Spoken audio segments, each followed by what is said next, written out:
আজকের ভিডিওটি যদি তোমরা একবার পুরোটা দেখে নাও তাহলে পুজো করার পর এই বাসি ফুলগুলো তোমরা কখনোই আর ফেলে দেবে না।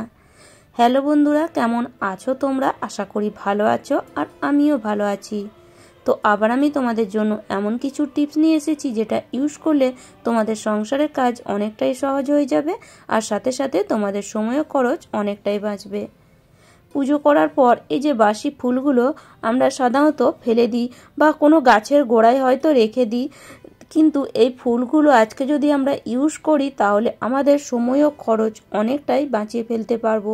তো চলো, আজ আমি তোমাদের জন্য এই বাসি ফুল দিয়ে সুন্দর টিপস নিয়ে এসেছি যেটা তোমরা দেখলেই আমার বিশ্বাস আছে তোমরাও একবার ইউজ করবে।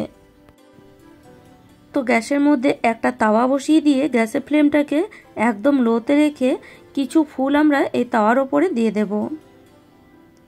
তো অবশ্যই কিন্তু যখন আমরা ফুল ব্যবহার করব রান্নাঘরটা পুরোটাই কিন্তু, যদি তোমরা মাছ মাংস খাও অবশ্যই পরিষ্কার করে নেবে, আর যে তাওয়ার মধ্যে ফুলগুলো দিচ্ছ সেই তাওয়াটাও কিন্তু অবশ্যই পরিষ্কার হতে হবে।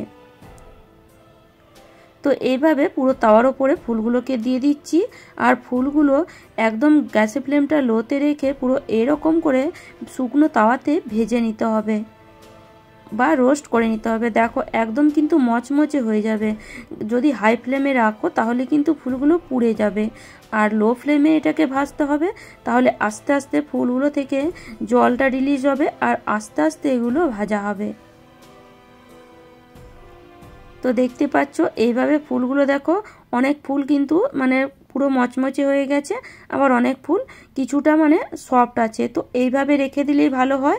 এবারে মানে গ্যাসের ফ্লেমটাকে বন্ধ করে দিয়েছিলাম আমি, তারপরে ফুলগুলোকে ঠান্ডা করে নিয়েছি। ঠান্ডা করার পর ফুলগুলো আরও মচমচে হয়ে গেছে। এবার এগুলোকে একটা প্লেটের মধ্যে আমরা বের করে নেব। দেখতেই পাচ্ছ দেখো ফুলগুলো কিন্তু অনেকটাই ভেঙে গেছে। এবার হাত দিয়ে ভালো করে ফুলগুলোকে এইভাবে ভেঙে নিতে হবে, একদম যেন মিহিন হয়ে যায়, বা কিছুটা যদি গোটাও থাকে তাহলেও কিন্তু কোনো অসুবিধা নেই। তো প্রথমে এইভাবে ভালো করে ফুলগুলোকে হাত দিয়ে ভেঙে নিতে হবে। এরপরে এই ফুলের মধ্যে আমরা কিছু জিনিস অ্যাড করব।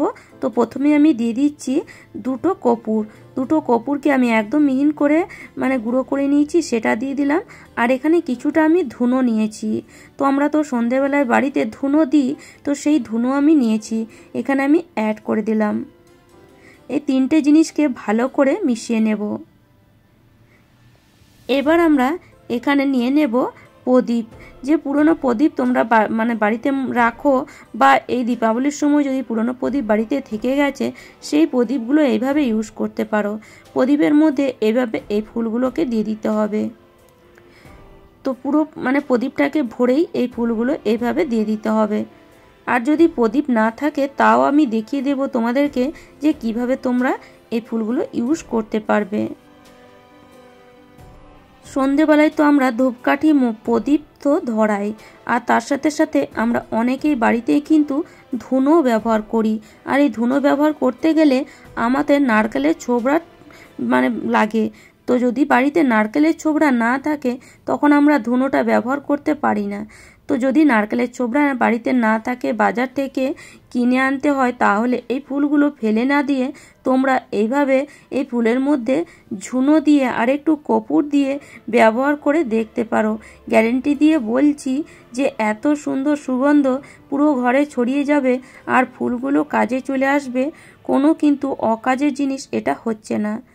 তো দেখো এইভাবে যদি তোমরা প্রদীপ ব্যবহার না করতে চাও তাহলে ধুনোর যে জায়গা আছে সেটা নিতে পারো, বা যে কোনো একটা এভাবে প্লেটের মধ্যেও ধুনো দিতে পারো।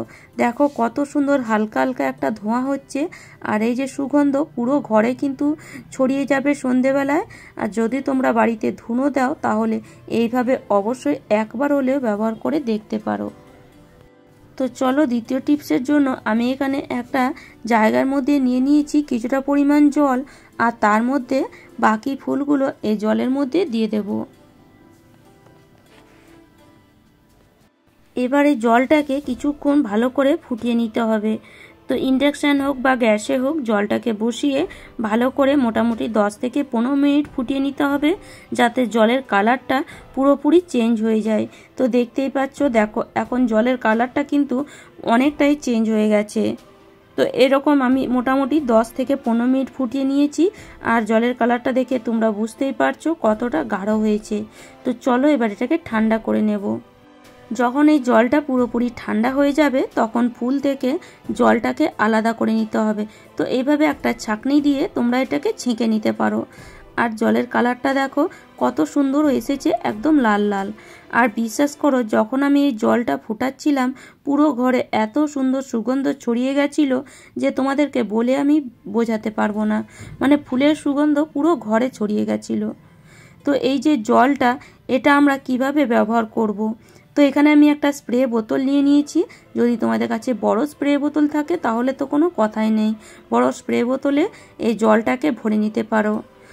আর বাড়িতে আমরা তো রুম ফ্রেশনার ব্যবহার করি।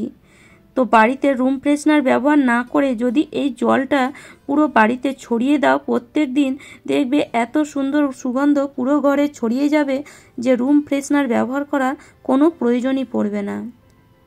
তো এইভাবে যদি পুরো ঘরে ছড়িয়ে দাও, বাড়িতে মশা মাছির উৎপাতও কমবে, আর রুম ফ্রেশনারের ব্যবহার কোনো প্রয়োজনই পড়বে না। তো আশা করি আজকের টিপসগুলি তোমাদের কাজে আসবে। আর আমার টিপস যদি তোমাদের এতটুকু ভালো লেগে থাকে তাহলে অবশ্যই লাইক করো, শেয়ার করো, আর আমাকে কমেন্ট করে অবশ্যই জানিও। আর যারা আমার চ্যানেলে নতুন বন্ধু হয়েছো তারা প্লিজ চ্যানেলটিকে সাবস্ক্রাইব করে নিও এরকম নিত্য নতুন টিপস পাওয়ার জন্য। তাহলে চলো আজ এই পর্যন্ত। ভালো থেকো, সুস্থ থেকো, ধন্যবাদ।